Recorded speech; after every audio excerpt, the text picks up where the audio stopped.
Hi, this story time is going to be about how I became a teen mom. So many people are always asking me questions on my videos whenever I mention having a now 17, I can't believe it, 17-year-old daughter. So I just wanted to do a story time about it. Being a teen mom wasn't the easiest thing I've ever done. It definitely was difficult, but hands down, being her mama has been the greatest achievement I've made in my whole life. So I'm in my daughter's room right now because I thought the lighting was better in her room, but sitting in front of her window, it's kind of making me look like a white lady on camera. Not really feeling it, but we're gonna go with it. Good morning, good afternoon, good evening, folks. I just wanted to come today and do a story time about how I became a young mom. Everybody is always asking me, whenever I mention my daughter in videos, they be like, well, how old are you? And how do you have a daughter that old? And I just wanted to come in and talk about it. So here we go. In 99, I met this guy at one of my sister's house, and he was there with one of his older friends. I thought he was super cute. He kind of looked like the rapper Fabulous to me, and so we exchanged numbers and we started dating. And like most 17 horny year olds, we started to do things that you should not be doing at that age, and neither one of us really thought about it because I was on depot.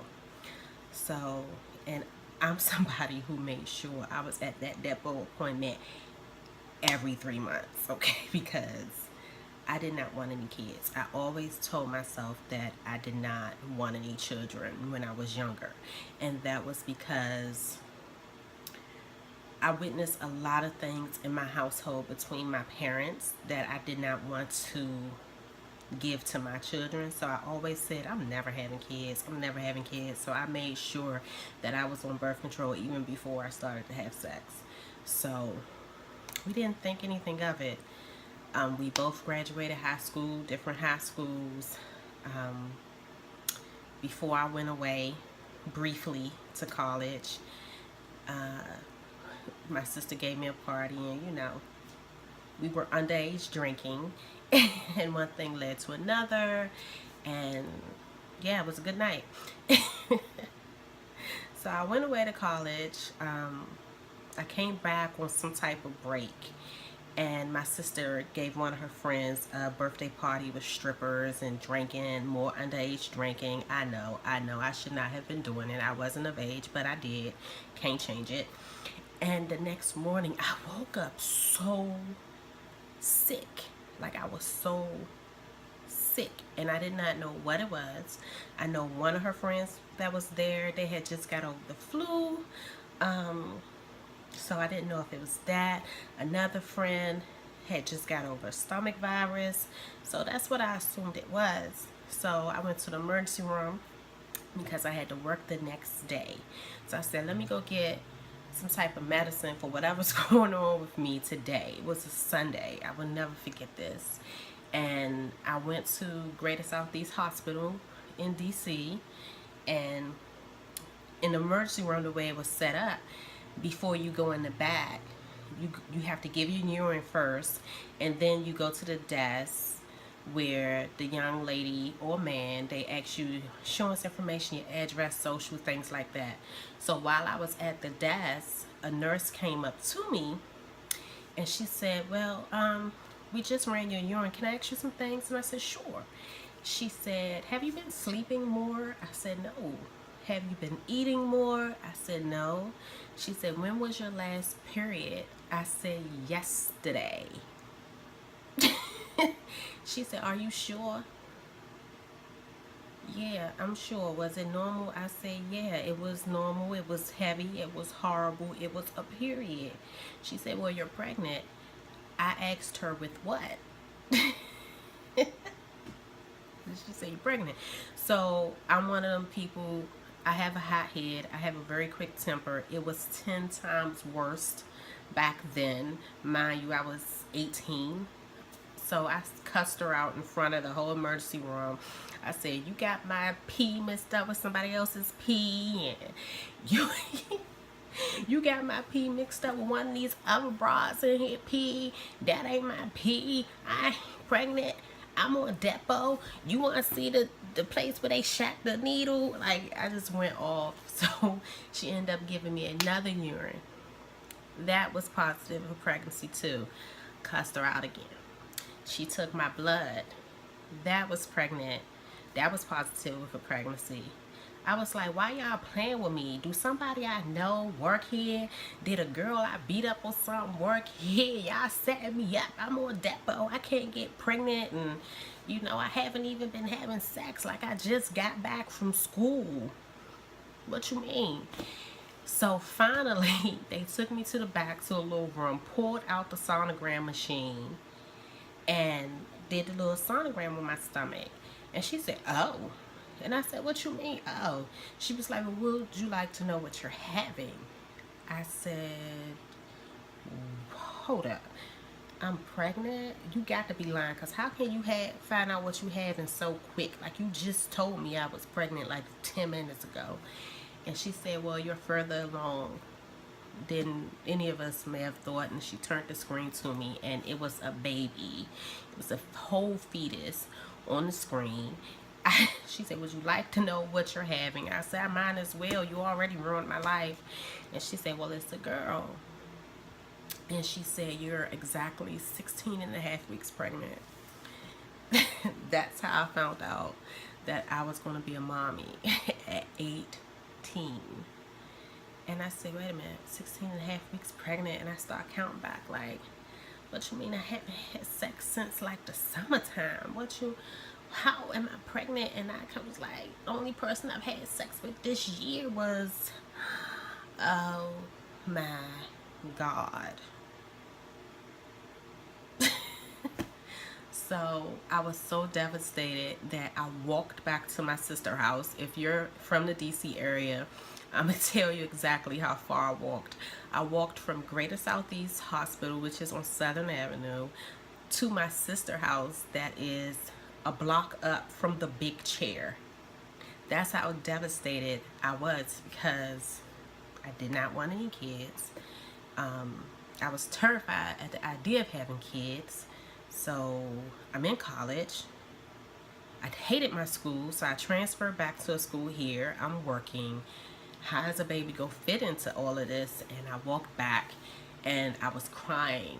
And when I walked in my sister's house, my sister Chrissy said, what are you crying for? Did he give you something? He gave you something? And I was just like, yeah, you know. So they were like really good friends. So she's about to call him and go off and, what the F did he give you? And she thinking he gave me like a STD or something. So I handed her the paper and she was like, oh, you pregnant? And I showed her the sonogram. And she said, you pregnant?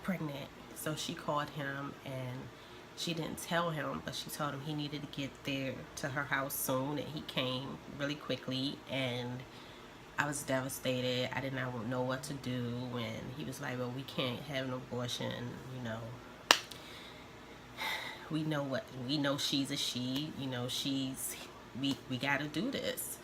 So we end up having our daughter, and she's probably the prettiest thing I've ever seen in my life from the moment she came out. And yeah, she truly changed me. Being a teen mom wasn't easy. Our relationship did not last because we were young. We were both was immature. We both made decisions that we probably should not have made, and it did not work. So being so young, he sometimes got in his moods where, you know, if I didn't want to be with him, he didn't have to do anything. And I had my petty moments too. So it ended up being very difficult to be in college and have a baby and work.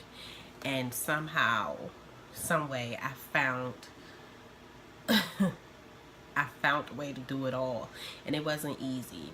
DC, the metropolitan area, DC, Virginia, PG County is not the most affordable place to live. Everybody think of DC and they be like, oh my God, I want to move there. It's so pretty. That's just what you see on TV. DC, you probably will find like 1,000 square foot apartment for maybe $2,200 in a great neighborhood.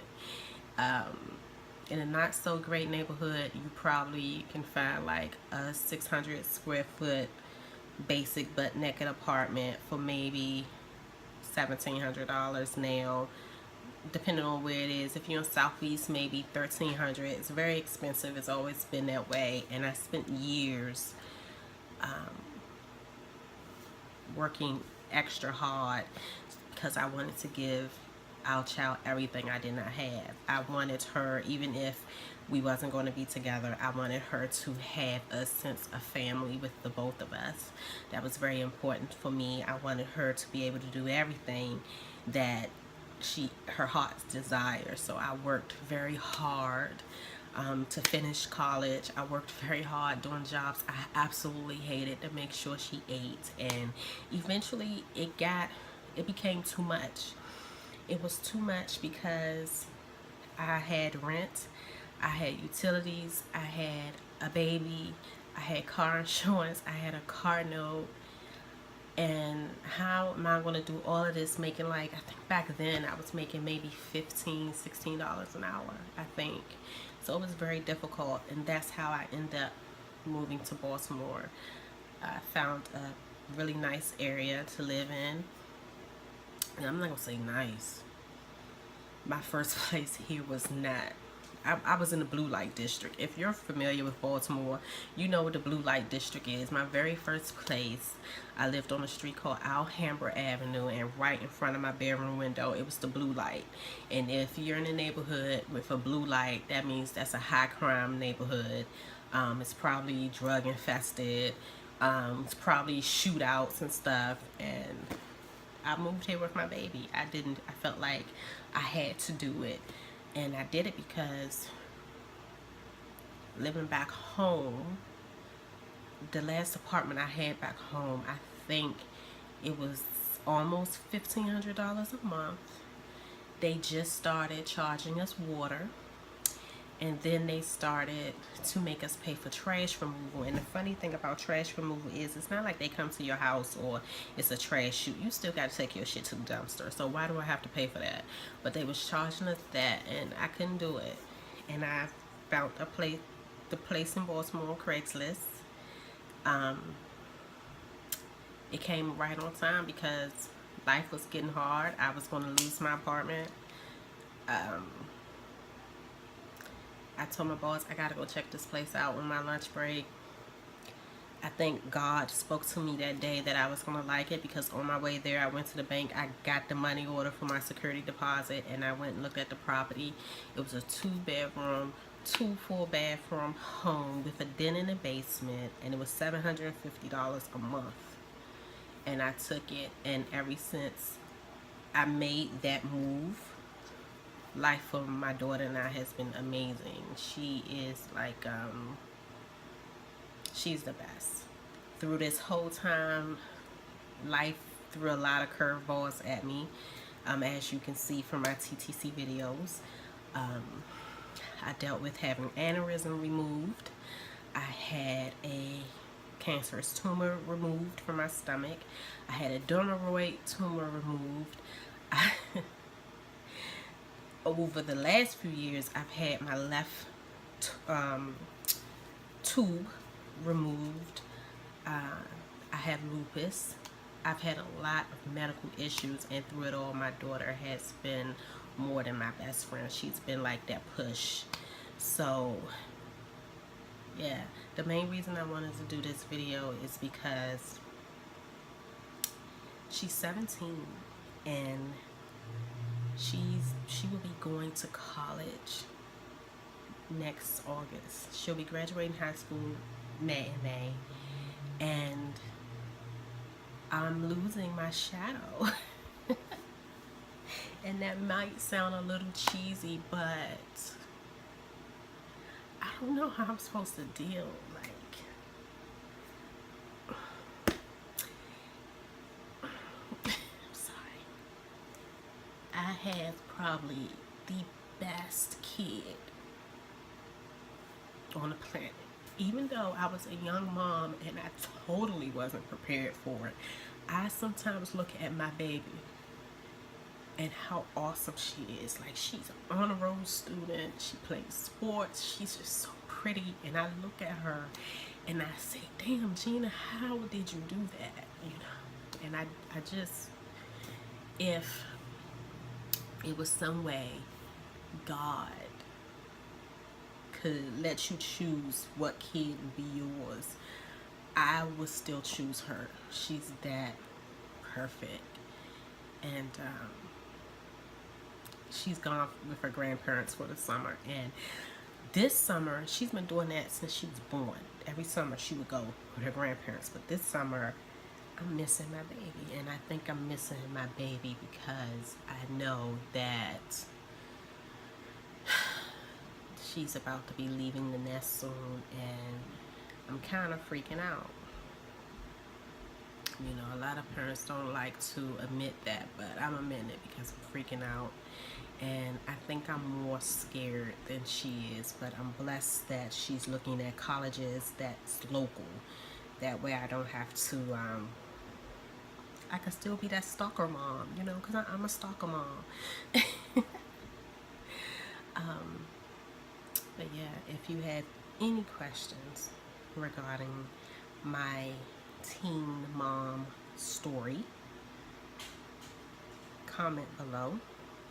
If you have any questions about how I'm going to handle my baby leaving me, comment below.